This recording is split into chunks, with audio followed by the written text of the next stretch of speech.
ओम अस्मद्गुरुभ्यो नमः। हरि ओम। श्रीशैलेशित्यादि प्रणतोऽस्मि नित्यम्। वन्दे वेदान्तकर्पूरजामीकरकरण्डकम् रामानुजार्यमार्याणाम् चूडामणिमहर्निशम्। श्रीविष्णुचित्तकुलनन्दनकल्पवल्लीम् श्रीरङ्गराजहरिचन्दन योगदृश्याम् साक्षात् क्षमां करुणय कमलामिवान्याम् गोदामनन्यशरणं प्रपद्ये। गोदामनन्यशरणं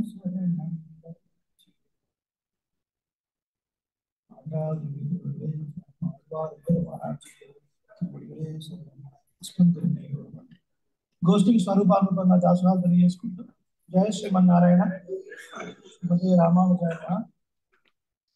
మన భాగ్యవశాత్తు తిరుప్పావై దివ్య ప్రబంధంలో మొదటి 15 పాసురములు స్వామి చెప్తారా కదా? మన భాగ్యవశాత్తు మొదటి 15 పాసురాలు భగవద్ భాగవత ఆచార కృపా కటాక్షం ఆండాల కటాక్షంతో నిర్విఘ్నంగా కొద్దిగా అటు ఇటు ఆలస్యం నిర్విఘ్నంగా పూర్తి చేసుకోగలిగాం. మొదటి 5 పాసురాలు ఉపోద్ఘాత ప్రకరణం, తర్వాత 10 పాసురములు జ్ఞానులైనటువంటి వారిని నిద్ర లేకుండా వారిని ముందుంచుకొని భగవంతుడిని మనం సేవించుట భావదూతం యొక్క లక్షణము. ఇలాంటి విషయాలన్నీ మనం ఆచార కటాక్షంతో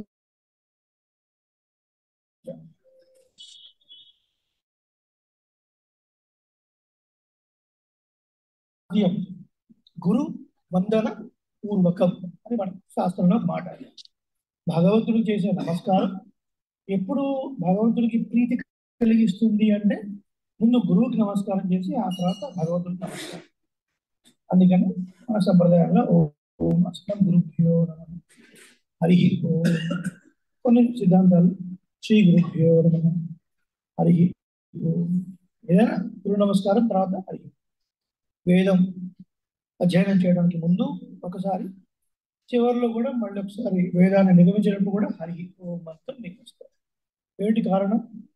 ముందు ఎందుకు చెప్పాలి హరి ఓం అంటే, ఇప్పుడు చెప్పబోయేదంతా స్వామి మీ గురించి అంత అయిపోయిన తర్వాత ఇప్పుడు చెప్పిందంతా కూడా హరి గురించి. హరి ఓం. ఇవాళ 16వ పాసురం నాయక నాయ నిన్న నందగోపురుడయ. అద్భుతమైన పాసురం. 10 మంది గోపికలు నిద్ర లేచారు. నిద్ర అంటే మనలాంటి తామసిక నిద్ర కాదు. ఎటువంటి నిద్ర అది? గుణ అనుభవం. గుణ అనుభవం. మరి ఇదే గుణ అనుభవము బయటి గోపికలకు లేదా అంటే అలా కాదు. సంప్రదాయ సిద్ధం ఏమిటి అంటే, పరమాత్మకు ఒకసారి శరణాగతి చేసిన తర్వాత ఆయనే ఉపాయం అనుకున్న తర్వాత వస్తాడు, ఆయనే మనల్ని రక్షిస్తాడు, ఆయన మనల్ని కలుస్తాడు అని కొంతమంది గోపికలు అట్లా ఉంటారు. భరతుని స్థితి అని చెప్పుకున్నాం. ఇక బయట ఉన్నవారు ఎవరు? లక్ష్మణ స్వామి యొక్క స్థితి. కైంకర్యం చేస్తే కానీ గుణనిష్ఠులు, కైంకర్య నిష్ఠులు అని మళ్ళీ 2 రకాలుగా డివిజన్స్. ఈ లోపల నిద్రలో ఉన్న వారంతా కూడా గుణనిష్ఠులు, బయట ఉన్నవారు కైంకర్య నిష్ఠులు. కైంకర్యం అంటే సేవ, వారు చేసే సేవ. అంటే భగవంతుడికి శరణాగతి చేసిన తర్వాత ఆయన ఎలాగో రక్షిస్తాడు, అందులో ఎటువంటి సందేహం లేదు. కానీ మన నుంచి కూడా కొంత త్వర పడాలి. దానికి శాస్త్ర పరిభాషలో ప్రాప్య త్వర అని అంటాం. ఏమంటాం? ప్రాప్య త్వర. ఈ ప్రాప్య త్వర ఎట్లాంటిది అంటే, ఇంటికి 4 గెస్టులు వచ్చారు, అనుకోకుండా పాలైపోయాయి. బిగ్ బాస్కెట్లో పాలు బుక్ చేశారు, చూపించింది ఎస్టిమేటెడ్ అరైవల్ 15 నిమిషాలు. ఊరుకుంటామా? ఎక్కడ దాకా వచ్చింది, ఎక్కడ దాకా వచ్చింది? పాలకే ఎగ్జాంపుల్. బిర్యానీలు అవి సపరేట్, అది నెక్స్ట్ ఎపిసోడ్. అది వాడు వచ్చినప్పటి నుంచి వాడికి ఫోన్ చేసి, బాబు నెక్స్ట్ రైట్, బాబు 3rd రైట్, బాబు 4th లెఫ్ట్. వాడు తెలుసు అక్కడ మ్యాప్ ఉన్నా సరే మళ్ళీ ఎస్టిమేట్ అరైవల్ టైం ఉంటుంది. స్టిల్ ఈ ఫాలో అప్. అది వచ్చేదాకా ఒక త్వర ఉంటుంది, ప్రాప్య త్వర. లౌకిక విషయాల్లో ప్రాప్య త్వర, లౌకిక విషయాల్లోనే ఇంత ఉంటే ప్రాప్య త్వర మరి అలౌకికమైనటువంటి విషయం. పరమాత్మ విషయంలో ఎంత ఉండాలండి? ఉండాలా వద్దా? అలా మనకు గోపికల యొక్క సంభాషణ వీలైనంత వరకు దాసుడై బుద్ధి మేరకు మన సమయం మేరకు కొన్ని కొన్ని విషయాలు మనం సేవించుకున్నాం.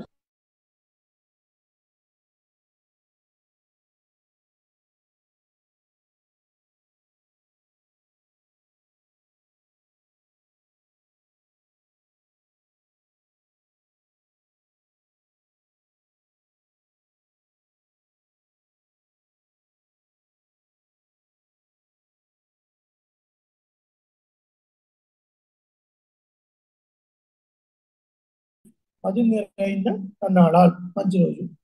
అదే నన్నాడాల్ ఇంకో పాసులో వస్తుంది. పళ్ళి కిడత్తియో పావై నీ నన్నాడాల్. ఇంకా పడుకొని ఉన్నావా? ఇంత మంచి రోజు మళ్ళీ ఎప్పుడు వస్తుంది? మొట్టమొదటి పాసురంలో మంచి రోజు ఏమో మార్గళి మాసం. మనం వ్రతం చేయాలనుకోగానే మార్గళి మాసం వచ్చేసింది. మార్గళి మాసం యొక్క గొప్పతనం ఏంటో మనం సేవించాం. మాఘమాసంలో చేసిన దానికన్నా వైశాఖ మాసంలో చేసిన ఫలం ఎక్కువని, వైశాఖం కన్నా తులామాసంలో ఫలం ఎక్కువని, తులామాసం కన్నా వృశ్చిక మాసంలో కోటి రెట్లు ఫలమని, అంతకన్నా ఎక్కువ ఫలం మార్గళి మాసం అని తెలుసుకున్నాం. ఒక మంచి పని చేయాలి అనుకోగానే ఈ మాసం కూడా కలిసి వచ్చిందే, అదొక నన్నాడాలి. మరి పావై కిడత్యో నీ నన్నాడాలి. గోపికలు లేపుతున్నప్పుడు ఇంకా పడుకొని ఉన్నావా? ఇంత మంచి రోజు మిస్ అయితే మళ్ళీ వస్తుందా? ఏంటి ఇంత మంచి రోజు? ఏ గోప వృద్ధులైతే కృష్ణ పరమాత్మని కలవనీయకుండా ఆపారు, ఆ గోప వృద్ధులే కృష్ణుడి చేతిలో పెట్టి వ్రతం చేయించండి అన్నారు, ప్రార్థించారు. ఇంకా కాస్త ఆలస్యం అవుతే ఏమవుతుంది? కృష్ణ పరమాత్మ ముందు చిన్న బీడుకు వెళతాడు గేదెలు తీసుకొని, తర్వాత అడవులకు వెళతాడు. ఆయన ఒకసారి వెళ్ళాడు అంటే మళ్ళీ పట్టుకోవడం కష్టం. మళ్ళీ కాస్త తెల్లారింది అంటే గోపవృద్ధులు లేస్తారు. చలికాలం కాబట్టి పొద్దునే కాస్త ముసుగేసుకొని పడుకుంటారు. ఈ మంచి కాలం కాస్త అయిపోయింది అనుకో, మళ్ళీ వాళ్ళు లేస్తారు, మనల్ని కలవనీయరు. అంటే సత్వగుణం ఉద్బుద్ధమవుతున్నటువంటి కాలంలో మనం మేల్కోకపోతే మిగతా రజోగుణం తమోగుణం అన్ని మీద పడుతుంటాయి. భగవంతుడిని ఆస్వాదించడానికి మనకు అవకాశమే ఉండదు. తాత్వికమైన అర్థం, గోపికల పరంగా అర్థం ఈ అర్థం. కొద్దిగా లేట్ అయిపోతే వాళ్ళు వేస్తారు, వాళ్ళు మనల్ని కలవలేరు అన్నాడాల్. ఈరోజు కూడా అన్నాడాల్ SR university Warangal, Sumathi Reddy university అని పేరు. యూనివర్సిటీలో రంగనాథ స్వామి టెంపుల్ చాలా అద్భుతంగా ఉంటుంది. పెరువాళ్ళు ఇక్కడ ఉన్నవాళ్ళు కొంతమంది వరంగల్ చెందిన వాళ్ళు కూడా ఉన్నారు, చూసిన వాళ్ళు కూడా ఉన్నారు. అక్కడ తిరుపతి సదస్సు ఈరోజు దాసుడి యొక్క భాగ్య విశేషం చేత కేకే పరకాలం గారు, అలాగే సాత్తూరు గోపాలకృష్ణ స్వామి వారు, ఎస్టికే రంగాచార్య స్వామి వారు రాజమండ్రి మహా వ్యాకరణ పండితులు వారు, అలాగే కండ్లకుంట శ్రీనివాసాచార్య స్వామి వారు, అలాగే ముడుంబై నరసింహ రంగాచార్య స్వామి వారు, చూడగోపాచార్య స్వామి వారు సభాధ్యక్షులు మన స్వామి వారు. ఇంతమందితో వేదిక పంచుకునే ఒక భాగ్యం దాసుడికి. కొన్ని వారి శ్రీసూక్తులు విని దాసుడు కూడా ఆ ప్రవచనం అన్వయించే ఒక అవకాశం దక్కింది. ఈ 3 రోజులు 2 సార్లు అనుకోకుండా వెళ్ళి రావడం ఓవరాలే. నిన్న ఎవరో బ్లాక్మెయిల్ చేశారు, స్వామి మీరు రాకపోతే మేము పార్టీకి వెళ్ళిపోతాము. రామకృష్ణ గారు వాళ్ళు బ్లాక్మెయిల్ చేశారు. సెక్రటరీ శ్రీనివాస్ గారు, మా శ్రీనివాస్ ముఖం చూపించబడింది. ముఖం చూపిస్తే ఏం ఉండదు, మూడు చూపించాల్సిందే, ఏదో ఆప్షన్ లేదు. మరి ఎట్లాగైనా వస్తాను మనం, మ్యాక్సిమం ప్రయత్నించాం, కానీ కొంత ఆలస్యమైంది. మళ్ళీ ఈరోజు కూడా దాసుడిని మీరు మరణించి ఒకసారి కోసం మనం ఏం సేవించాము? ఎల్లే ఇలంగిలియే అన్న భాషణంలో చిలక పలుకులు కలిగా ఓ గోపిక, అంత ముందు భాషణంలో ప్రాణాదాయ్ నావుడయ్యాయి. మహాత్మా ఇంత కీర్తిస్తూ వస్తున్నా కూడా నువ్వు ఇంకా పడుకొని ఉన్నావా సుగ్రీని దానా అని అన్నారు. ఆ సుగ్రీని దానా అని అన్నారు పక్క ఆ అమ్మాయిని. నన్నే ఉంటారో వీళ్ళు అని ఈ గోపిక మెల్లిగా రాగం కలుపుతూ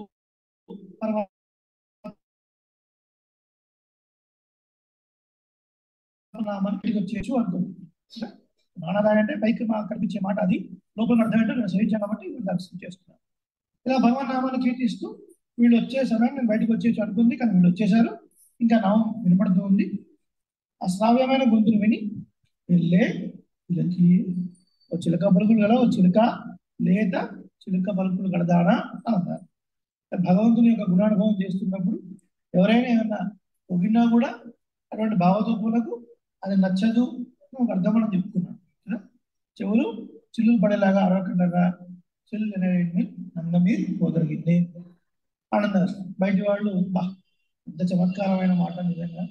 నిన్ను లేపడం కోసం మీ ఇంటి ముందుకు వస్తే అయ్యో టైం అయిపోయింది సారీ సారీ అని ఒక సారీ చెప్పి బయటికి రావాల్సింది పోయి మమ్మల్ని ఈ మాట అంటున్నావే నువ్వు, ఎంత గొప్ప వాక్చాతుర్యం కలగానా అని అంటారు.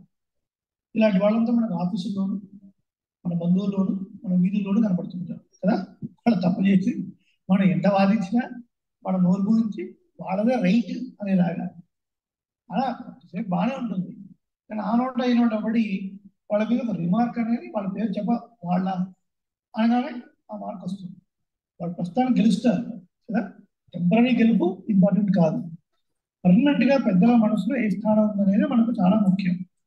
వెంటనే నాలుగు ఖర్చుకుని అయ్యో భాగవతంలో ఇంటి ముందుకు వచ్చారు అలాంటి వాళ్ళని నేను పట్టుకొని ఈ మాటగానే క్షమించండి, మీరే పూర్ణురాడు, నానేదా నాయుడుగా నేనే తప్పు వస్తున్నాను ఉండండి. ఈ విషయంలో మనం నిన్న నమ్మిళ్ళే గారి వృత్తాంతం చూసాం కదండి. నమ్మిళ్ళే గారు కంగారే తోడుపడి వృత్తాంతం చూసాం. ఈరోజు శ్రీరామాయణం నుంచి ఒక వృత్తాంతాన్ని చూద్దాం. ఇది మన 15వ పాసురము 29వ పాసురం ఈ రెండింటినీ వ్యాఖ్యానం చేస్తూ ప్రయోచన వీళ్ళు ఏమన్నారు, తిరుప్పావయావదు పిప్పాటిరే. తిరుప్పావ అనేదంతా ఈ పాసురంలో ఉంది కదా, అసలు తిరుప్పావ అంటే ఈ పాసురమే కదా. 15వ పాసురం ఏమో భాగవతత్వం పట్ల మనం ఎట్లా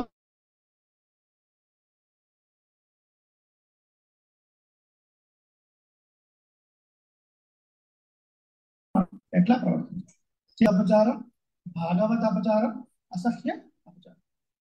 కాకినాడ జీవస్వామి అని ఎప్పుడు సేవించారు. కాకినాడ జీవస్వామి వారు నడిపే పత్రిక ఉంటుంది శరణ్య. ఆ శరణ్య పత్రికలో దాంట్లో ఒక వ్యాసం రాశాడు, సర్వాపరాధాన్ని క్షమస్వామి. ఒక కాపీ తీసుకొచ్చి ఇస్తాను నెక్స్ట్ టైం. అసలు సర్వాపరాధాన్ని క్షమస్వామి మన సంప్రదాయాన్ని ఎందుకు కట్టారు, భగవత్ అపచారం అంటే ఏంటి, భాగవత అపచారం అంటే ఏంటి, అసహ్య అపచారం అంటే ఏంటి, వాటిని పోగొట్టుకోవాలంటే మనం ఏం చేయాలి. పెద్దగా ఉండదు, 2 పేజీల వ్యాసమే, ఇన్ఫర్మేటివ్. పెద్ద మంగళాశాసనం చేసినటువంటి వ్యాసం సేవితులు గారు. ఈ రోజు మనం ఎలా వృత్తాంతాన్ని చూద్దాం. మనందరికీ తెలుసు యుద్ధాజిత్తు దగ్గర భరతుడు శత్రుఘ్నుడు ఉన్నారు. యుద్ధాజిత్తు ఎవరు, భరతుడి యొక్క మేనమామ. మేనమామ ఇంటికి వెళుతూ అంటే వీళ్ళందరూ వివాహాలు అయిపోయాయి. మేనమామ ఇంటికి వెళుతూ శత్రుఘ్నుడు కూడా తీసుకుని వెళ్ళిపోయాడు. శత్రుఘ్నుడు పరతంత్రుడు, భరతుడికి పరతంత్రుడు. ఒక సెల్ ఫోన్ ని మన ఇష్టంగా వాడినట్టుగా, ఒక బైక్ ని మన ఇష్టంగా వాడినట్టుగా, అలా ఇంకా దాని స్వతంత్రం అంటూ ఏముండదు. నేను అలసిపోయాను, నేను రాను ఉండదు. తీసుకుని వెళ్ళిపోయాడు. నీతాయ శత్రుఘ్న భరతుడి చేత తీసుకుని వెళ్ళిపోబడును అని వాల్మీకి మహర్షి రాస్తాడు. ఈయన మేమావిడికి వెళ్తున్నప్పుడు ఈయన ఎందుకంటే ఈయన వదిలిపెట్టాను ఉన్నాడు, ఈయన కైంకర్యం చేయాలి కాబట్టి. సుమిత్ర ఇద్దరిని కని కదా, ఒకళ్ళని భగవత్ సేవలో, ఒకళ్ళని భాగవత సేవలో, ఎప్పుడు ఇంతో పాటు ఉంటుంది. వెళ్ళిపోయిన తర్వాత ఈయన యువరాజు పట్టాభిషేకం రాముడితో ప్రకటించాడు. అది కాస్త వికటించింది. ఆయనకు పట్టాభిషేకం జరగకపోగా అడవులకు వెళ్ళిపోయాడు. వెళ్ళిపోయిన తర్వాత సుమంతుడు ఎలాగైనా రాముడు తీసుకొస్తాడని కాస్త కోపులో ఉన్నాడు. 2 రోజులు గడిచిపోయింది. సుమంతుడు వచ్చాడు, రథం దిగాడు, కాళ్ళు చేతితో వచ్చాడు. రాముడు రాలేదన్నాడు. ఈయన ప్రాణం విడిచిపెట్టాడు. మరి కర్మలు ఎవరు చేయాలి, ఇతర కర్మలు పెద్ద కొడుకు చేయాలి. వాస్తవానికి వనవాసంలో ఉన్నాడు. రాముడు తర్వాత పెద్దవాడు ఎవరు, భరతుడు కదా. రాముడు, భరతుడు, లక్ష్మణ శత్రుఘ్నుడు, ఇది కదా. భరతుడు చాలా వేగంగా పరిగెట్టగల గుర్రాలను పూడ్చినటువంటి రథములలో యుధాజిత్తుడికి పంపించి తీసుకొచ్చారు. అనే విషయం చెప్పలేదు. ఇంత ఆడవాడుగా పిలిచారంటే రాముడికి పట్టాభిషేకం జరుగుతుంది. రాముడు ఎప్పుడెప్పుడు ఏమి ఆజ్ఞాపిస్తాడు నన్ను, నేను ఎప్పుడప్పుడు అన్నయ్య అని దాసోహం సమర్పించుకుంటూ నేను ఆయన ఆజ్ఞను స్వీకరిస్తూ చేయాలి అని మనసులో ఎన్నో ఊహలండి, ఎన్నో ఊహలతో మనసు వచ్చింది. వచ్చాక ఈ విషయం తెలిసింది. చాలా బాధపడ్డాడు. ఒక క్షణంలో తల్లి కాబట్టి బతికిపోయావు, లేదంటే ఇప్పుడే శిరచ్ఛేదం చేసేవాడు అని భరతుడు ఎవరితో ఉంటాడు, కైకేయితో ఉంటాడు. నిన్ను చంపకుండా ఎందుకు వదిలేస్తున్నారంటే మాతృఘాతకుడు అట్లా రాముడు పక్కన పెడతాడు అని ఒక్కడే ఒక్క రీజన్. ఆ ఒక్క రీజన్ వల్ల యు ఆర్ సేఫ్ టుడే. ఎందుకు ఈ మాట అంటే అసలే పుట్టాడు దుఃఖంలో ఉన్నాడు. అలాగే మనకు చాలా చోట్ల ఈ భరతుడి సంభాషణ, రాముడి సంభాషణ వచ్చినప్పుడు వీళ్ళిద్దరు మాట్లాడుకునేటప్పుడల్లా ధర్మాత్మ, ధర్మజ్ఞ అన్న మాటలు భరతుడు తరచుగా వాడుతూ ఉంటాడు రాముడి విషయంలో. ఎందుకు? ధర్మజ్ఞుడైనటువంటి వాడు మీకు తెలియదా, ఇంటికి పెద్దవాడే కదా రాజ్యాన్ని పరిపాలించాల్సింది, ఇలాంటి సూక్తులతో. ఈయన దిగులతో ఉండగా కైకేయి చూసి ఏ రాజన్ అని సంబోధిస్తుంది. ఏ రాజన్. ఆ మాట విని చెవులో తూట్లు పడుచున్నట్టుగా పడి ఒక్కసారి మూర్చిల్లిపోతాడు భరతుడు. మూర్చిల్లి లేచి నేను రాజను, ఇక్ష్వాకు వంశంలో ఇంటికి పెద్దవాడు కాకుండా ఎప్పుడైనా ఎవరైనా రాజ్యం చేశారా? నాకు ఏం అధికారం ఉంది? నేను పరతంత్రుడు, రాముడు ఆజ్ఞను పాటించేవాడు నేను, నన్ను పట్టుకుని నువ్వు రాజా అంటావేంటి అని ఆ సందర్భంలో ఈ మాట అంటాడు. తల్లి కాబట్టి రాముడు మాతృఘాతకుడు క్షమించడం ఉద్దేశంతో వదిలేస్తున్నాను తప్ప, లేకపోతే ఈ టైంలో నా చేత సంహరింపబడేదానివి. కళ్ళు కూడా ఆ మాట అంటాడండి. మాట అన్నాడు. అన్న తర్వాత చాలా దిగులుతో ఉన్నాడు. శత్రుఘ్నుడు నడుచుకుంటూ వస్తున్నాడు ప్రవీధుల్లో. ఉత్తర ద్వారం దగ్గర గూని ఉన్నటువంటి మందర, రకరకాల జ్యువెలరీ, జయలుకాస్, మలబార్ అన్ని దిగేసుకొని చాలా అందంగా ఇది కావాల్సిన లభించేసింది కదా. అందరం చూడగానే ఎక్కడ లేని కోపం వచ్చేస్తుంది శత్రుఘ్నుడికి. ఎక్కడ లేని కోపం. దీనివల్ల ఎంత జరిగింది అని ఒక్కసారి పట్టుకొని బరబర గిట్టుకొచ్చి ఒక్కసారి భరతుడు కళ్ళ ముందు వేశాడు. ఆ సమయంలో ఈ మందర చేసిన ఆర్తనాదాలకి అంతఃపురంతో దద్దరిల్లిపోయింది. ఒక్కసారి కైకేయి అందరూ వచ్చేసారు. వెంటనే మందర వెళ్ళి కైకేయి ప్రార్థించింది, ఇట్లానే కాపాడు కాపాడు. తీసుకొచ్చి విసిరేశాడు, కత్తి తీసేశాడు. ఒక భరతుడు ఆజ్ఞ కోసం వెయిట్ చేస్తున్నాడు. అన్నయ్య ఒక్కసారి ఊ అను, ఇదే కదా మొత్తానికి కారణం. నాన్నగారు పోవడానికి ఇదే కారణం, రాముడు అడలకు పోవడానికి కారణం ఇదే, మనం ఇంత దుఃఖంలో ఉండడానికి కారణం ఇదే. ఒక్కసారి ఊ అను, శిరచ్ఛేదం చేసేస్తాను. ఆగు. ఎందుకు? మందరం సంబంధించాల్సిన అవసరం ఏముంది? ఇది ఏమంటే కదా, ఇది లేనిపోయిన నూరిపోయడం వల్లనే జరిగింది. కరెక్టే, మందరం సంబంధించాల్సిందే భరతుడు అని. ఒక్క నిమిషం, నాకు ఎందుకో మందరం తప్పనిపించట్లేదు. మందరం ఎవరు అసలు? కైకి అరణపు దాసి. అరణపు దాసి అంటే పెళ్ళైన తర్వాత పుట్టింటి నుంచి ఇంటికి తీసుకొచ్చుకుంటారు పని చేయడం కోసం దాసి. అరణపు దాసి. దాసి ఏం కోరుకుంటుందండి? దాసి ఏం కోరుకుంటుంది? యజమాని బాగుండాలని కోరుకుంటుంది కదా. యజమాని బాగుందా, ఇంట్లో పిల్లి వస్తుందండి పాలు తాగడానికి, అది ఏమనుకుంటుంది? యజమాని కళ్ళు పోతే బాగుండు, హాయిగా పాలు తాగొచ్చు అనుకుంటుంది. కుక్కకి మీరు 2 మెతుకులు వేయండి, మీరు బయటకు వెళ్తున్న కొద్దీ ఒక్కొక్కటి మీతో వస్తుంది. పిల్లికి కుక్క కలితాడా? పిల్లేమో యజమాని కళ్ళు పోతే బాగుండు అనుకుంటుంది, కుక్కేమో 2 మెతుకులు పెడితే చాలు మీ వెనకాల తోకుంటూ వస్తుంది. దాసి. దాసి ఏం కోరుకుంటుంది? యజమాని బాగుండా కోరుకుంటుంది. అందరు తప్పే ఉంది, అందరం తప్పలేదు. ఎవరు తప్పు? కైకేయి తప్పు. ఈ చెత్త చెప్పింది కైకేయి కన్నా కనీసం తెలీదా? ఏది వినాలి, ఏది వినొద్దు, వినదగులు ఎవ్వరు చెప్పినా వినందన వేగపడక వివరింపంగం.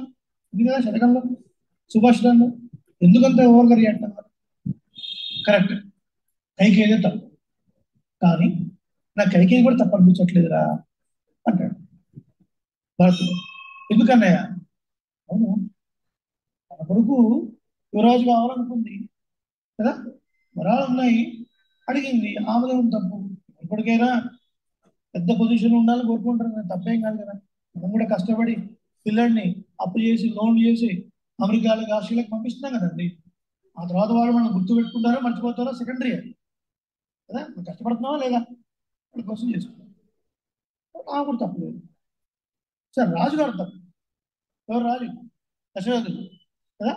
ఈ కైకేయి యొక్క మోహంలో పడి ఏది ధర్మం ఏది అధర్మం, ఇంతకుముందు అనుచానంగా ఇక్ష్వాకు నుంచి వస్తున్నటువంటి వంశాచారాన్ని ఇప్పుడు ఈయన మార్చడానికి ఏం అధికారం ఉంది అసలు? ఆయన తప్పు. శత్రుఘ్నుడు అన్నాడు ఈ మాట. భరతుడు అన్నాడు కరెక్టే, కానీ నాకు ఎందుకో రాజుగారికి తప్పు అనిపించట్లేదురా. ఎందుకు? నిన్నగాక మొన్న మాట ఇచ్చాడు రాముడికి పట్టాభిషేకం చేస్తాడు. ఎప్పుడో కైకేయికి మాట ఇచ్చాడు, నీకు వరాలు ఇచ్చాను కోరుకోవాలి. ముందు ఇచ్చిన వరాలు ముందు తీర్చాలి కదా. కైకేయికి ముందు ఇచ్చాడు వరాలు, రాముడి తర్వాత ఇచ్చాడు. అప్పుడు కైకేయి వరాలు అడిగింది, తీర్చాడు. కాబట్టి రాజు కూడా తప్పు కాదు. రాముడు తప్పంట, రాముడు తప్పెట్లా అవుతుంది? పితృవాక్ పరిపాలన కదా. తండ్రిగా చెప్పిన మాట వినాలి కాబట్టి రాముడు. లక్ష్మణుడు ఏం చేసుకుంటూ కూర్చున్నాడు? లక్ష్మణుడు మహాకోపం. శ్రీరాముడి జ్యోతి మీకు తెలుస్తుంది. అన్నయ్య అసలు ఏంటి ఈయన? ముసలాడు మధ్య భ్రమించి మాట్లాడుతున్నాడు. ఒక్కసారి ఊహను తీసుకెళ్లి కారాగారం వేసి పడేస్తే సింహాసనం మీద కూర్చో ఎవడు అడ్డొస్తాడో చూస్తాడు. అక్కర్లేదు, అక్కర్లేదు. అట్లా ఒకవేళ చేసేవాడు అయితే లక్ష్మణుడే ఆ పని చేసేవాడు కదా. లక్ష్మణుడే ఆ పని చేసేవాడు. రాముడు శత్రుఘ్నుడికి చిరాకు వచ్చేసింది. అసలు ఎవరిదంటావు తప్పు అన్నాడు. తప్పు తెలిస్తే ఏం చేస్తావరా అన్నాడు. శిరచ్ఛేదం చేసేస్తా అన్నాడు. అయితే నాదేరా తప్పు అన్నాడు భరతుడు. పాపమే మాత్ర నిమిత్తమాసీతు, నాదే పాపం. రాముడు అడవిలోకి వెళ్ళడానికి అన్నాడు. ఒక్కసారి కత్తి కింద పడేసి మీరేం తప్పు? భరతుడు అన్నాడు, నేను కదా ఈమె కడుపులో పుట్టింది. నేను కైకేయి కడుపులో పుట్టుండకపోతే ఈమె వరాలు అడిగేదా? ప్రాణాలకు వెళ్ళేవాడా? మన తండ్రిని కోల్పోయేవాళ్ళ మనం. నేను పుట్టడం వల్ల ఎంత జరిగింది. తప్పు నాది, పాపమే, నా పాపమేరా అన్నిటికీ కారణం. అసలు భరతుడు ఏమైనా మిస్టేక్ ఉన్నాడు? భరతుడు మిస్టేక్ ఉన్న వాళ్ళు చేయొద్దండి. ఒక్క 0.001% కూడా మిస్టేక్ లేదు కదా. మంత్రాన్ని సంబంధించడానికి పోతుంటే కూడా నివారించి తప్పంతా నాదే అన్నాడు భరతుడు. ఇది భాగవతోత్తమ లక్షణం కదా. ఏ తప్పు చేయకున్నా కూడా ఒక నింద భరించాడు భరతుడు. భరతుడి గురించి మీరు తెలుసుకుంటే యు కాంట్ స్టాప్ క్రైమ్. రాముడు అడవిలో ఉన్నంత కాలం ఈయన ఏం చేశాడు? ఇలా జరిగిన తర్వాత వశిష్ఠుడిని, 3 తల్లుల్ని అందరినీ వెంటబెట్టుకొని చిత్రకూటానికి వెళ్ళాడు. వెళ్ళి రాముడు ప్రార్థించి ఎలాగైనా రాముడు తీసుకురావాలని అనుకున్నాడు. ఎందుకంటే మాట ఇచ్చింది ఎవరికి? తండ్రికి. తండ్రి లేడు ఇప్పుడు. తండ్రి లేనప్పుడు ఇంక నువ్వు మాట ఇచ్చిన తర్వాత ఏంటి? పోనీ నాకు కదా పట్టాభిషేకం చేస్తా అంది, నేను వద్దంటున్నా రాజ్యాన్ని. మా అమ్మ వాళ్ళు కూడా నిన్నే ఉండమంటున్నారు, వశిష్ఠుడు కూడా నిన్నే ఉండమంటున్నారు. ఎలాగైనా రాముడిని కన్విన్స్ చేసి తీసుకొద్దాం అనుకున్నాడు.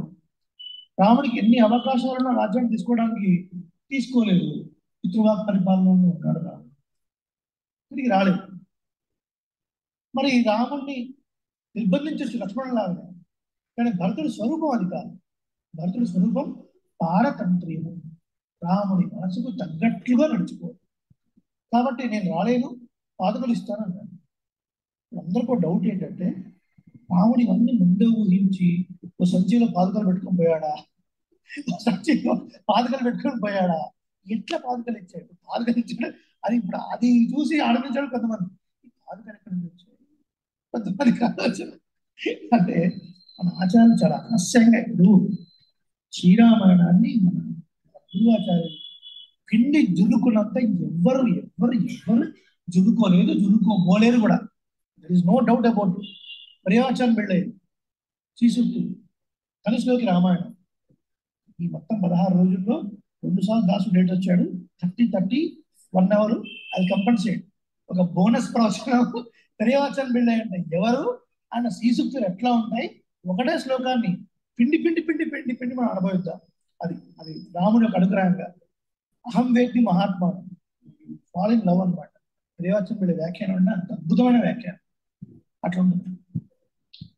ఇప్పుడు ఈ యొక్క భరతుడు ఈ చెప్పులు ఎట్లా వచ్చాయి, ఈ బాధలు ఎట్లా వచ్చాయి? ఇది కదా మన లక్ష్మణ స్వామి ఎవరు? రాముడి కైంకర్యం చేసేవాడు. ఆళ్వార్లు ఏమని కీర్తించారు? సెండ్రా కుడయా ఈ రెండాల్ సింహాసనమా. పరమాత్మ నడుస్తూ ఉంటే గొడుగవుతాడు, కూర్చుంటే ఆసనం అవుతాడు, పడుకుంటే పడక అవుతాడు, కప్పుకోవడానికి కప్పు అవుతాడు, కాళ్ళకు చెప్పులు అవుతాడు. ఆదిశేష స్వరూపంగా. ఒకరోజు మనం కౌశల్య సుప్రా చెప్పుకున్నాము మనం పర్యావచనం బిళ్ళ గురించి. ఇతను కూడా విశ్వామిత్రుడు చూసినప్పుడు రాముడు మాత్రమే కనబడుతున్నాడు. ఇక్కడ వెళ్ళి లక్ష్మణుడు కంగారు పడ్డాడు. రాత్రుడు ఎవరు చూస్తాడు అని ఆదిశేషుడు ఈయనున్నాడు, హాయిగా పాలించింది. చక్రవర్తి కంకరం చేసే లక్ష్మణ స్వామి కదా, ఆయనే పాదుకలు అయ్యాడండి. దానికి పెద్ద ఆలోచించాల్సిన అవసరం ఉంది. లక్ష్మణుడు చక్రవర్తి కంకరం చేసేవాడు, ఒక పాదుకలు అవ్వలేడా? పాదుకలు అయిపోయాడు, చేశాడు కదా. అది అక్కడ స్వారస్యం. అలా పాదుకలు తీసుకొని అయోధ్య కూడా వెళ్లకుండా నంది గ్రామంలో ఒక సింహాసనం మీద పాదుకలను పెట్టి రాజ్యం చేస్తూ ఉన్నాడు. రాముడు అడవిలో ఎట్లా ఉన్నాడు అట్లాగే దారాచర్యలు కట్టుకుంటున్నాడు. రాముడు ఎట్లా ఆ ఉపవాస దీక్షలో ఉన్నాడు అలాంటి ఉపవాస దీక్షలోనే భరతుడు ఉన్నాడు. రాజ్యాన్ని అనుభవించడానికి సకల విధ సౌకర్యం ఉన్నప్పటికీ కూడా వాడిని త్యజించి నంది గ్రామంలో ఉన్నాడు, కింద పడుకున్నాడు. రాత్రులంతా రాముడి గురించి తలుచుకొని ఏడ్చి ఏడ్చి ఏడ్చి ఏడ్చి కింద మట్టంతా బురదైపోయింది. తెల్లవారుజాము లేచి సరైన నదికి వెళ్ళి స్నానం చేద్దామంటే తెల్లవారుజాము నేను వెళుతున్నప్పుడు ఇంటి ముందు కళ్ళాపి చల్లి ముగ్గులు వేసుకునే వాళ్ళు చూసి, అగో ఈయన వల్లే కదా రాముడు పోయింది అడగలేదు, అగో ఈ భరతుడే కదా కారణం అని అంటే ఆ మాటలు విని ఇంకా బ్రతికి ఉండలేను అనే ఉద్దేశంతో మధ్యరాత్రి 2 గంటల సమయంలో ఒక్కరు లేచి శరీరం గురించి స్నానం చేసి వచ్చేవాడు. ఇది ఒక కారణం.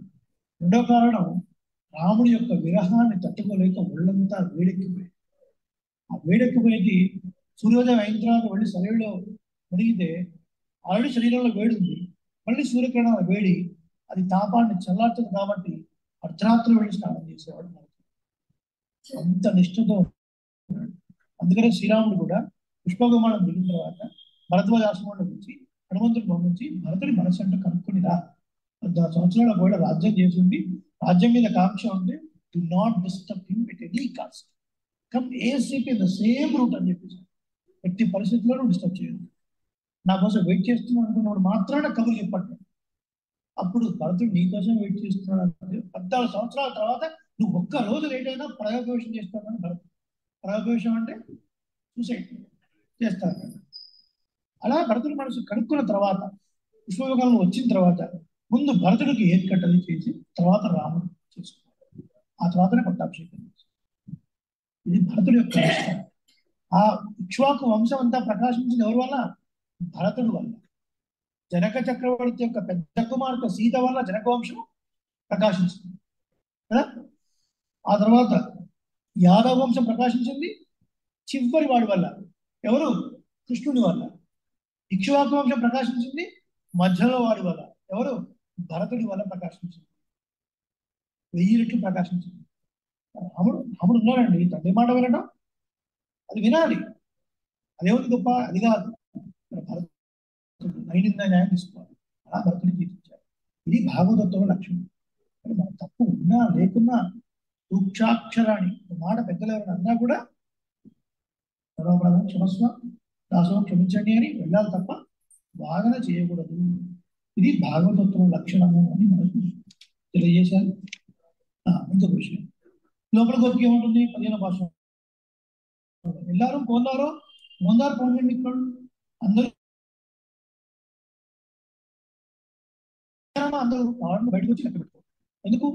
భాగవతత్వం యొక్క స్పర్శ అవచార అభివచార అవరచార పెడుతూ 1 2 3 4 అడాను లెక్క పెడుతూ ఉండగా నీ యొక్క దివ్య సౌందర్యాన్ని నేను చూసుకుంటాను.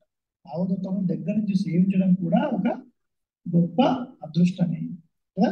ఆచార్య తిరువేణి వర్ణన కూడా శిష్యుల యొక్క స్వరూపం కదా. పొన్నడిక్కాల్ జీయర్ ఎవరండి? మనవాళ మామూలు యొక్క అష్టదిగ్గజాల్లో అత్యంత ప్రియమైనటువంటి శిష్యుడు పొన్నడిక్కాల్ జీయర్. పొన్నడిక్కాల్ జీయర్ దూరంలో ఉన్నారండి. మనవాళ మామూలు శ్రీరంగంలో ప్రారంభించినప్పుడు వారి దివ్య తిరుమల ఆ చివరి తిరుమలని వారు సేవించుకోలేకపోయారు. వారి కబురు తెలిసి వచ్చేసరికి చాలా లేట్ అయిపోయింది. పొన్నడిక్కాల్ జీయర్ ఎంత వదన పడ్డారంటే, అయ్యో మా ఆచార్య యొక్క తిరుమేలు నేను దగ్గర నుంచి సేవించుకోలేకపోయానని వారు కొన్ని శ్లోకాలు రాశారు. అద్భుతంగా అంటే వారి పట్ల ఎంత ప్రేమ ఉంది వీరికి, వారి విరహాన్ని మీరు ఎంత ఎక్స్పీరియన్స్ అవుతున్నారని రాస్తారు. వారైనా మనవాడ మామూలు యొక్క దివ్య తిరుమేని వర్ణిస్తూ రాసిన మనం నిత్యం సేవిస్తాం కదా.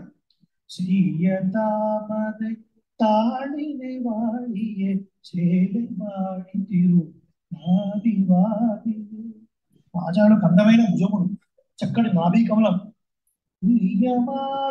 உரிநூறும் வாழிய சுந்தர திருத்தோழினை வாழிய கையுமேந்திய முக்கோலும் வாழிய கருணை பொங்கிய கண்ணினை வாழிய உயிரில்லாத மணவாள மாமுனி உன்னை வாழ் புகழ் வாழி వాడియ.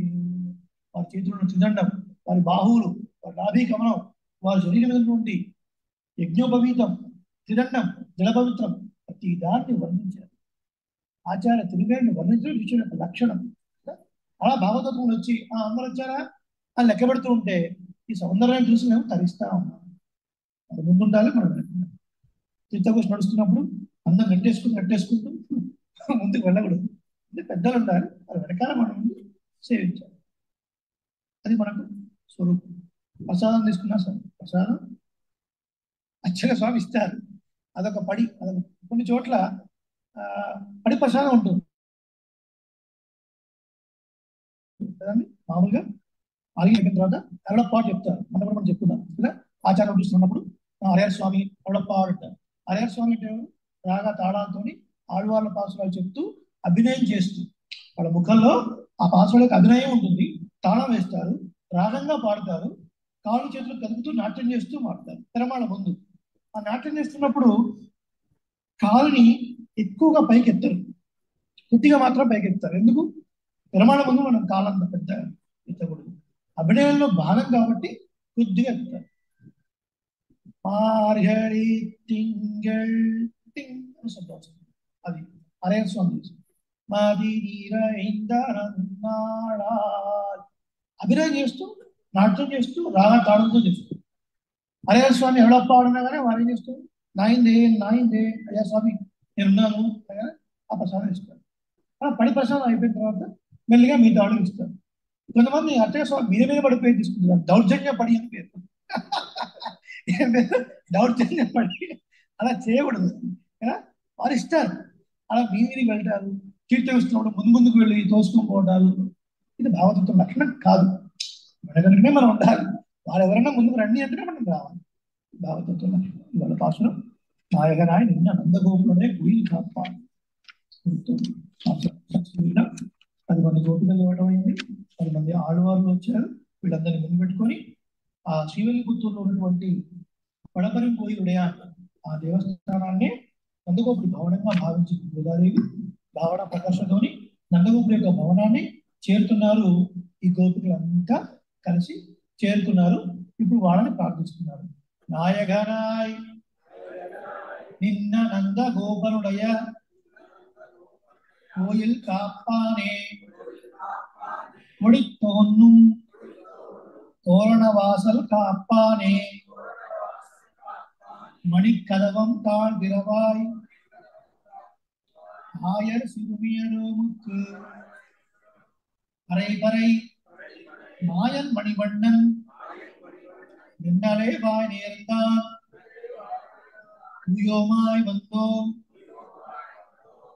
பாடுவான் வாயால் முன்னம் மாத்தாதே அம்மா நீ நேச வினை கதவம் நீக்கேலோ எம்பாவாய்.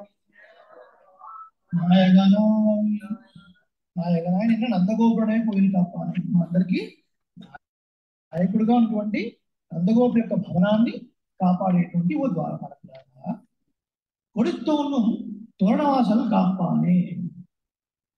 ధ్వజం ఉంటుంది, ఆ ధ్వజం యొక్క తోరణం, దీన్ని కాపాడేటువంటి ఒక ద్వారపాలకులారా. విఐపి వాళ్ళ ఇళ్లలో లెవెల్ 1 లెవెల్ 2 సెక్యూరిటీ ఉన్నట్టుగానే నందగోపుడి భవనాన్ని ఒక సెక్యూరిటీ, ముందు ద్వారపాలకులు, ధ్వజాన్ని కాపాడే ద్వారపాలకులు వాళ్ళు సంబోధిస్తున్నారు. ద్వారపాలకులారా, మణికదవం తాను తెరవండి, మణులతో పదకబడినటువంటి ఆ గడియను తెరవండి. ఆయర్ సిరిమీరు ముక్కు, మేము చాలా చిన్నపిల్లలం వచ్చాము. అరే పరై మాయన్ మణివಣ್ಣన్ నిన్నలే మాయనేరుతా, చాలా పెద్ద శబ్దం చేసేటువంటి పరై అనే ఒక తప్పటను మాకు ఇస్తాను అని ఆ మణివన్నుడు నీలిమేఘ శ్యాముడు ఆశ్చర్యకరమైనటువంటి చేష్టములు చేసేవాడు ఆ కృష్ణుడు మాకు నిన్ననే మాటిచ్చాడయ్యా. తూయోమాయి వందో తూయిల్ ఎలా పాడుగా, పరిశుద్ధంగా వచ్చాం మేము ఆ భగవాను లేపడం కొరకు, సుప్రభాతం పాడటం కొరకు. తూయిల అన్నది మనకు 5వ పాసురంలో కూడా వచ్చింది, గుర్తుందా? மாயனைவன்னு வடமதுரைமைந்தனை தூய பெருநீர் யமுனை துறைவனை ஆயர் குலத்தினில் தோன்றும் மணி விளக்கை திக దామోదరణి తూయోమాయ్ వందనం తూములకు తూగుతాడు. అక్కడ ఒక తూరిలో వచ్చింది, ఇక్కడ కూడా అదేమో ఉపాయ నిష్ట, ఇది ఉభయనిష్ట. ఉపాయనిష్ట అంటే పరమాత్మే ఉపాయము, అదే కదా చెప్పింది అక్కడ. మనసా వాచా కర్మణ మీరు ఆయన చింతించి పుష్పాన్ని సమర్పించి నామాన్ని చెప్పి చేసినట్లయితే ఈ సంచితమైన పాపాలు, వచ్చే పాపాలు ఇవన్నీ కూడా అగ్నిహోత్రంలో చూపించేలాగా పోతాయి. ఉపాయనిష్ట చెప్పబడింది. పరిశుద్ధంగా వచ్చాము అంటే అదేదో వాళ్ళ మాట అనుకుంటుంది, మన మాటకి. ఇప్పుడు ఇక్కడ తిరుగుల పాడవాలని అంటే ఏంటి? ఉపేయనిష్ట అంటే ఫలం ఏమి ఆశించి రాలేదయా, ఆయన్ని పొందడం కోసమే, ఆయన్ని చూడడం కోసమే, ఆయనకు స్పృహదం పాడడం కోసమే మేము వచ్చాం, కానీ మేము వేరే ఏమి కోరడం కోసం రాలేదు. ఉపేయనిష్ట దానికోసం వచ్చాం. భయాలు ఉండముండమ్మా అత్తాదయమ్మ, మీరు వెంటనే లేదు కుదరదు అని మీ నోటి నుంచి మాట్లాడకండి. నీ నేసిన లెక్కదో నీకేదో రావాలి. గట్టిగా దగ్గరగా ఉన్నటువంటి ఆ తలుపుని తెరవలసింది. పాసురం ప్రతిపదార్థం. పెద్దల ఆజ్ఞతో, భాస్కరాచార్య స్వామి ఆజ్ఞతో ఈ రోజు రాజు ఒక 10 నిమిషాలు. ఓకే,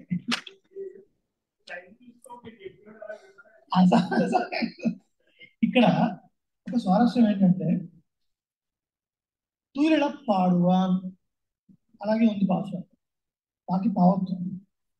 కానీ అసలు ఆచార నిర్వాహం ఏంటంటే శ్రీ మహా వేదాంతం వెళ్ళాల్సినటువంటి తిరువేంకటాచార్య స్వామి శివలిపుత్తు. అక్కడ బాకి పావుతున్నా కూడా మీరు దాన్ని సరళంగా పలకాలి. తూరిల పాడువాన్, తూరిల పాడువాన్, తూరిల పాడువాన్. ఎందుకు? పరమాత్మ నిద్రలేపుతున్నాం కదా, పిల్లలు నిద్రలేపుతున్నాం, లే లే లే అంటే కొద్దిగా స్వారస్యం అంటాం కదా. సో అలా తూరిల పాడువాన్, నో స్ట్రెస్, సరళంగా ఆండాలు హృదయం తెలిసిన వాళ్ళు కదా మన పూర్వచరులందరూ. కానీ ప్రతి అక్షరంలో ప్రతి పాదంలో కూడా ఎలా పలకాలో కూడా వాళ్ళు అంత స్వారస్యంగా గమనిస్తారనమాట. ఎందుకంటే దాసుడు పాఠం చిన్నప్పుడు చదువుతాం, అందరూ చదువుతా ఉండి ఇద్దరి ముందు మనం చదివినప్పుడు మనం ఎలా సేవిస్తున్నాం అనేది వాళ్ళు కరెక్ట్ చేసి చెప్పాలి మనం. కాబట్టి ఈ భాషను చదువుతున్నప్పుడు వద్దు చల్లకూడదు, చల్లమా చల్లకూడదు. ఏ స్వామి ఎందుకు అంటే ఇప్పుడు ఈ విధంగా చెప్పారనమాట. ఈ గొంతులందరూ వచ్చి శ్రీకృష్ణుని నిద్ర లేపుతున్నారు కాబట్టి ఆ నిద్ర లేపే ప్రక్రియ కాబట్టి వీళ్ళ పాడువాన్ సరళంగా చెప్పారు. ఇప్పుడు నాయకన వంద గోపురుడయ్య, అందరు గోపులు వచ్చారు, ఏ కొరత లేదు, గోదా లేదు కదా. ఎందుకంటే 5 లక్షల గుడి, 5 లక్షల మందిలో ఏ ఒక్క రాకపోయినా కృష్ణుడు ఖచ్చితంగా గుర్తుపెట్టుకొని అడిగియే తీరుతాడు. ఏ ఒక్క రాకపోయినా అసలే మాయని ఆశ్చర్యకరమైన చేతులు చేసేవాడు, మాయం చేసేవాడు, ఏ రకరకాల అర్థం అనుకోండి, కానీ మన లోపల పోవద్దు. ఎవరు రాలేదు, పలానా వాడు రాలేదా, వాళ్ళు వచ్చాక రండి అంటాడు. ఇంతమంది 4,99,999 వచ్చిన ఆ ఒక్కరు రాకుండా మళ్ళీ ఇక్కడ పంపించేస్తాడు. ఈ ప్రమాదం గురించి ముందే తెలుసు కాబట్టి అందరినీ అనుకుంటాడు. సమృద్ధిగా ఉంది, ఆంధ్రానికి కళ్ళ సంబరంగా ఉంది, గోష్ఠి వచ్చేసారు. నందగోపుడు భవనం ముందు ఉన్నారు. ఇప్పుడు వాళ్ళు ప్రార్థిస్తున్నారు, ద్వారపాలకుని ప్రార్థిస్తున్నారు. నాయకుడు మా అందరికీ నాయకుడిగా ఉన్నటువంటి నందగోపుడి యొక్క ద్వారపాలకులారా, ఆ ధ్వజాన్ని కాపాడే ద్వారపాలకులారా తెరవండి. వాళ్ళకేం పేర్లు లేవా? అంతకుముందు కూడా 4వ పాసురంలో ఆడిమడై కన్నా ఒన్ను నీకై కదవే ఆడి ముగందు కూడా అక్కడ ఓ వర్ష నిర్వాహకుడా అని పిలిచింది. ఇక్కడేమో ఓ ద్వారపాలకులారా. వాళ్ళ పేర్ల కన్నా వాళ్ళు భగవంతుడి దగ్గర చేసే కైంకర్యాన్ని బట్టి ఆ పేర్లతో పిలిస్తే వాళ్ళకి చాలా ఆనందం. సుబ్బారావు గారు ఉన్నారు, వారితో పని ఉంది, పెద్ద తహసీల్దారు ఎంఆర్ఓ గారు. వారి ఇంటికి వెళ్ళి సుబ్బారావు గారు పని ఉందండి అనగానే, అయ్యా ఎంఆర్ఓ గారు చిన్న పని ఉందండి అంటే చెప్పండి. వారికి ఆ పేరు ఎంఆర్ఓ గారు అంటే అదొక క్రేజ్. వాళ్ళు చేసే పనిని బట్టి పిలిస్తే వాళ్ళకి ఒక తృప్తి. లౌకికంగానే అట్లా ఉన్నప్పుడు వైదికంగా పరమాత్మ దగ్గర మనం ఎవరన్నా పేరు పిలిపించుకోవాలని అనుకుంటామా? అనుకో.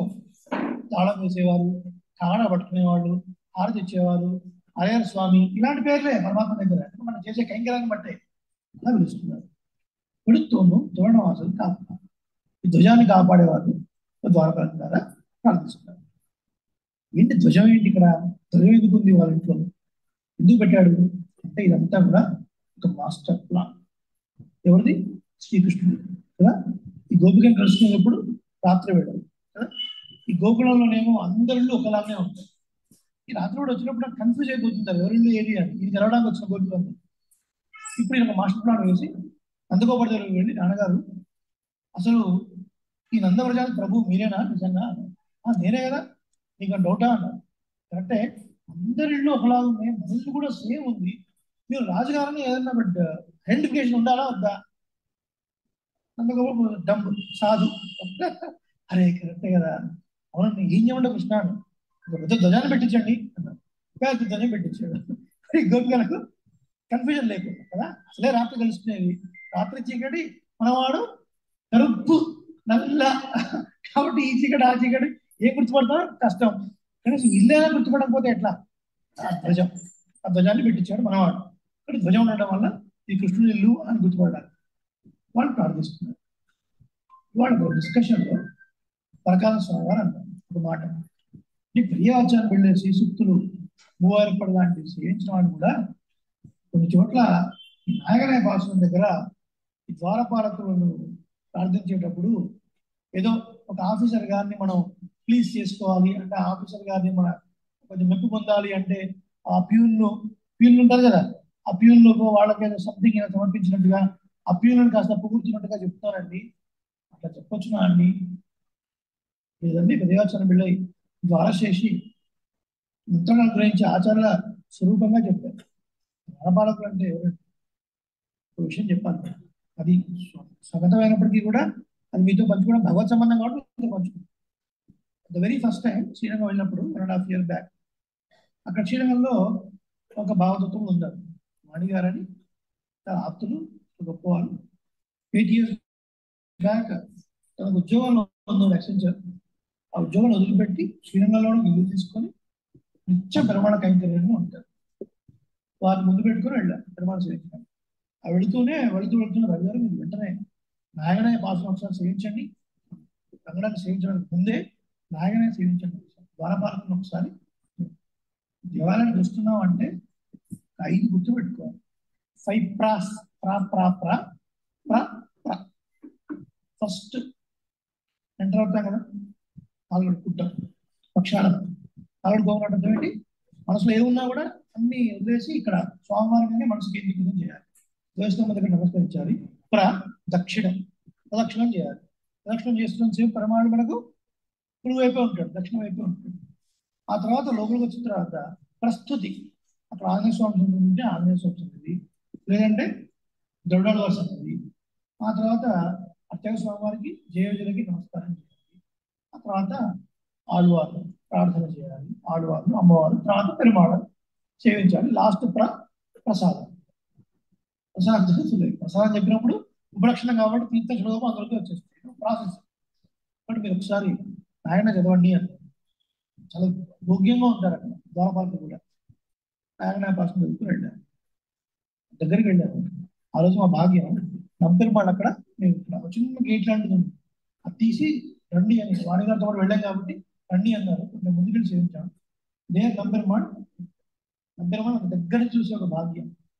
ఆ పాస్ గొప్పతనం కదా. ఎప్పుడైనా డివిజన్ వెళ్ళినప్పుడు లోపలికి ఎంటర్ అవుతుంటేనే ఈ యొక్క పాస్వర్డ్ చేయండి, నాయగన వందగోపడే కోయిల్ కాప అనే ఆచార్య స్వరూపం. విద్యాచరణ వెళ్ళే వ్యాఖ్యానంలో ఆఫీసర్లు ప్యూన్లు చెప్పలేదు, ఆచార్య స్వరూపంగా చెప్పారు. ద్వారశేషి, బంధశేషి అని 2 రకాలు ఉంటాయి. సభ ఉన్నప్పుడు వాటి నిర్ణయించుకుందాం. ఇప్పుడు వారు ప్రార్థిస్తున్నారు, కొడుతోను తోరణవాసులు కాపాని, ఈ ధ్వజాన్ని కాపాడే వాళ్ళ మణికరం తాల్తిరవాలి. ఇది ఒక్కటి చెప్పుకొని వాళ్ళ ఊహించుకుందాం. రేపటి విశేషం రేపటి ఉన్న, రేపు ఎలాగో ఇలా టైం ఎక్కువ అనుకున్నాం కాబట్టి రేపు ఆ టైం వస్తుంది, అసలు ఇబ్బంది లేదు. మణికరం తాల్తిరవాలి, మణులతో ఉన్నటువంటి గడియను తెరువుము. ఎందుకు తెరవాలి? మణికరం తాళం తెరవాలి ఇంకో భాషలో కూడా వస్తుంది. ఏ భాషలో వస్తుంది? 9వ పాలి ఇంటర్వ్యూ క్వశ్చన్ ఇది. ప్రకారం కాదు, టీడీడీకి అప్లై చేసుకున్నప్పుడు వారు ఫోన్ చేసి ఏదో అడుగుతున్నారు, నాతో సమాధానం చెప్పారు. వారు 1 mark క్వశ్చన్ అడిగితే నేను 10 mark ఆన్సర్ చెప్తున్నాను. స్వామి మీరు ఉపన్యాసం బాగా చెప్తారని నాకు తెలుసు, అన్నొద్దు, అడిగిన దానికే సమాధానం చెప్పండి అని చెప్పారు. క్షమస్వ స్వామి, ఇక మీరెందుకు శివరాబాబు, నేనే క్షంతవ్యుడని అన్నారు అని. మళ్ళీ ఆ తర్వాత 2 సమాధానం అయిపోయింది. అవతారికి అడిగారు, 3 అవతారిక చెప్పాడు దాసుడు. మణికథం తాళ తిరవాయి ఎక్కడ వస్తుందండి అన్నాడు. రాయణంలో వస్తుంది, ఇంకో చూడు కూడా వస్తుంది కదా అన్నారు. కొంచెం స్వామి గుర్తులేదు. 9వ భాషను చెప్పండి అన్నారు. తూమణి మానత్తు చుట్టం విళక్కరియ తూపం కమలత్తు ఇళమే కన్వళరు మామాన్ మహళే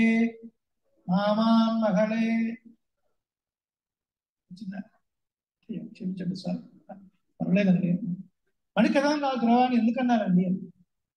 ఎందుకన్నారండి? మనం ఎలాంటి వాళ్ళం అంటే సినిమాలో హీరో ఏం చేస్తారు అని హీరోయిజం చూపించడం కోసం రౌడీలందరూ పరిగెత్తుకుంటూ వస్తుంటారు. క్షమించాలి మీరు పర్యావచనం వెళ్ళే వ్యాఖ్యానం లేదు, మనకు అర్థం కావడం కోసం చెప్తారు. ఎందుకంటే పూర్తి వ్యాఖ్యానం ఉరుకుంటూ వస్తారు. వచ్చిన తర్వాత ఈయన బిలీమిస్ తీసుకెళ్తారు. బిలీమిస్ పెద్ద గోడ లాంటివి ఉంటుంది. రౌడీలందరూ అందులోకి వస్తారు. వచ్చిన తర్వాత ఆ షటర్ వేసి దానికి తాళం వేసి తాళం చేసి వేస్తారు. తాళం చేస్తే ఎప్పుడా తీసుకున్నాడు అనేదాన్ని అక్కడ ఫైటింగ్ జరుగుతుంది. మనం కూడా ఎట్లాంటి వాళ్ళం అంటే ఈ రెండు హృదయ కవాటాలను బాగా దగ్గర తీసుకొని బంధిస్తాము. ఏంటా రెండు? అహంకారం, మమకారం. వాటిని ఎవరన్నా తెలిద్దామని ట్రై చేసినా కూడా వాళ్ళకి అసలు ఆస్కారం లేకుండా బిహెచ్ఓ సర్కిల్లో తాళాలు బాగు చేసేవాళ్ళు ఉంటారు. వాళ్ళు డూప్లికేట్ కి కూడా తయారు చేయడానికి అవకాశం లేకుండా పెద్ద తాళం వేసి ఆ తాళం ఎక్కడో వేసేస్తాము. అంటే ఎవడన్నా వచ్చి తలుపు తెరిచి వీడు అహంకారం మమకారం తీసేసి భగవద్ దర్శనం చేయిద్దాం అనుకున్నా కూడా వాడికి ఆస్కారం లేకుండా కదా. అలా అహంకారం మమకారం రెండు తలుపుల్ని బాగా దగ్గర బిగించి పెడతాం మనం. అది తీసుకోవాలంటే మన వల్ల కాదు. తీసుకోవాలంటే మన వల్ల కాదు. ఇన్ని గ్రంథాలు చదివినా మన వల్ల కాదు. అది ఆచార్యుడే తీయాలి, భాగవతుడే తీయాలి. కాబట్టి ఆచార్యుడు యొక్క కర్తవ్యం ఏంటి? ముందు శిష్యుణ్ణి శిక్షించడం. శిక్షించడం అంటే పనిష్మెంట్ అర్థం కాదు, అది కరెక్ట్ చేయడం అని అర్థం అన్నమాట. కరెక్ట్ చేయడం అని అర్థం. ఆ కరెక్ట్ చేసే విషయంలో మన మనసుకు నొప్పి అయ్యేలాగా వారేం మాట్లాడరు, కానీ చాలా విషయాల్లో వారి ప్రవర్తనతోనే మనం గ్రహించేలాగా చూస్తారు. వారికి మాత్రమే ఇది సాధ్యము. కాబట్టి ఇక్కడ ద్వారపాలకుడు ఆచార్య స్వరూపం. ఆచార్యుడు మంత్రాన్ని ఇస్తాడు. ఆ మంత్రం ఇచ్చినప్పుడే, ద మూమెంట్ ఆ మంత్రం వచ్చినప్పుడే మనం దాని అనుసరణ చేసినప్పుడే ఆ తలుపులు తెరుచుకుంటే లోపల పెరుమాళం యొక్క దర్శనం అవుతుంది. ఇక్కడ హృదయంలో ఆచార్యుడు ఇచ్చినటువంటి మంత్రాన్ని మనం తీసుకున్న తర్వాత ఆచార్యుడు తలుపులు తీయడం అంటే అర్థం ఏంటి? మనకి కదవంతాలు తెరవంటే అర్థం ఏంటి? ఈ అహంకారం మమకారం నశింప చేయిస్తే అప్పుడు హృదయ కోశంలో ఉన్న పరమాత్మ యొక్క దర్శనాన్ని మనం అనుభవించగలుగుతాము. అందుకని మణికటవం తాళ్తువాయి, మణులతో కూడి ఉన్నటువంటి దగ్గరగా అతుక్కోనున్నటువంటి ఆ తలుపులని మీరు తీసుకోవచ్చు కదా. ద్వారపాలకులు ఉన్నారు, మీరు తీసుకోవచ్చు కదా. మా వాళ్ళ కాదు, నేను తీయలేదు, మీరే తీయాలి. ఎందుకు? చాలా గట్టిగా ఉంటాయి అవి. అహంకారం మమకారాలు తొందరగా విడిపోయేవి కావు. కాబట్టి మీరే తీయాలి అని రహస్యమైన అర్థం, వేదాంతపరమైన అర్థం. ఇందులో ఇంకా కొన్ని విశేషాన్ని మనం ఈ పాసురంలోనే, అద్భుతమైన పాసురం కాబట్టి దీంట్లో కొన్ని విశేషాన్ని రేపటి రోజున మనం సేవించి ఇంకొక పాసురం అర్థాన్ని కూడా మనం సేవించే ప్రయత్నం చేద్దాం. రేపు రోజున తిరుప్పావ మొత్తంలో శ్రీ ఆండాళ్ వామనమూర్తిని ఎన్ని పాసురాల్లో కీర్తించింది? 3 పాసురాల్లో కీర్తించింది. ఒకటి ఓంగి ఉరకడంద, ఇది కూడా అంబరమే తన్నీరే చూడడంలో అంబరం 3 తోంగి ఉరకడంద, అండపిండ బ్రహ్మాండాలను భేదించి కాలు చాపినటువంటి ఓ స్వామి. 3:17. తర్వాత మంగళాశాస్త్ర పాసురం ఏంటి? అన్ని ఉలగబడందాయ అది 24th. 3 పాసురాల్లో వామనుని కీర్తించడానికి ఏమిటి అంత స్వారస్యం అంటే మనం ఒక అర్థం చెప్తున్నాం. ఏమర్థం? విష్ణు పరమాత్మ చాలా దగ్గరైన వాడండి వామనుడు అని. ఏ రకంగా? దశావతారాల పరంగా అయితే కాదు. మత్స్యకూర్మ వరాహ, నరసింహ వామన, పరశురామ రామ, బలరామ, శ్రీకృష్ణ కల్కి. వామన తర్వాత 4వ అవతారం శ్రీకృష్ణ అవుతారు. ఇది దగ్గర సంబంధం కానే కాదు. ఏమిటది? ముందు సంతానం కృష్ణుడు, తర్వాత వామనుడు, దేవకి వస్తువుగా కృష్ణుడు. ఆ సంబంధంతో చెప్తుంది. ఇంకొక సంప్రదాయపరమైనటువంటి అర్థాన్ని, దాసుడికి తోచిన అర్థాన్ని ఒక గంటలో సముద్రాల శారద గారని కరీంనగర్లో ఉంటారు. శ్రీ సంవిధాన ప్రపత్తి పత్రిక ఎడిటర్ వారు. ప్రతి మాసం ఏదో దాసునికి ఏదో కాస్త అనుగ్రహం ఇవ్వడం కోసం వారు అడుగుతుంటారు. పైకి ఏమంటారంటే, స్వామి మీరు వ్యాసం ఇస్తేనే మాకు నిండుగా ఉంటుంది అంటారు. వాస్తవానికి అదేం కాదు. ఆ సేవలు ఎంతో మహానుభావులు ఉన్నారు, కానీ దాసుని ఉద్ధరించడం కోసం ఏదో 26th 27th వచ్చేదాకా దాసుడు రాయడానికి తీరుకుంటారు. ఆ రోజు కూర్చొని ఒక 1 hourలో దాసుడు రాశాడు. సంప్రదాయపరమైన అర్థం వచ్చేలాగా వ్యాసం ఉంది. రేపటి రోజు పబ్లిష్ అవుతుంది. వాట్సాప్లో పెడతాడు దాసుడు.